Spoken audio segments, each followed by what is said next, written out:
સુરત શહેરમાં રામનવમી નિમિત્તે 19 કિલોની દુર્લભ રામાયણના દર્શન થયા।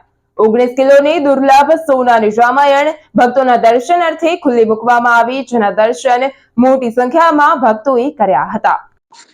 રામનવમીના પાવન દિન નિમિત્તે મંદિર દ્વારા આ ગ્રંથ ભાવિ ભક્તો માટે ખુલ્લો મુકાયો।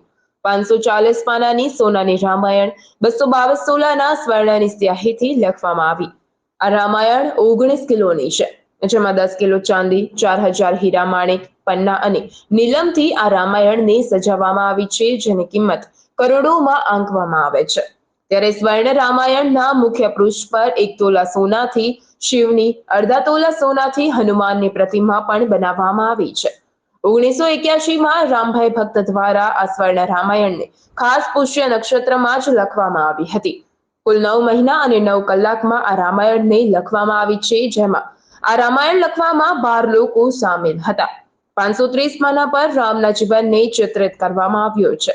આ રામાયણમાં 5 કરોડ વાર શ્રી રામ લખવામાં આવ્યું છે।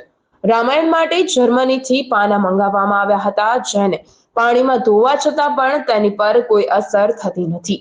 જર્મનીનો આ કાગળ એટલો સફેદ છે કે હાથ લાગે તો પણ તેની પર કોઈ ડાઘ પડતો નથી। વર્ષમાં 3 વાર આ રામાયણ ભક્તોને દર્શન માટે મૂકવામાં આવે છે અને ભક્તો પણ આ સોનાની રામાયણના દર્શન કરી પાવન થઈ જાય છે। Nikhil Mishra, GTV news, Surat.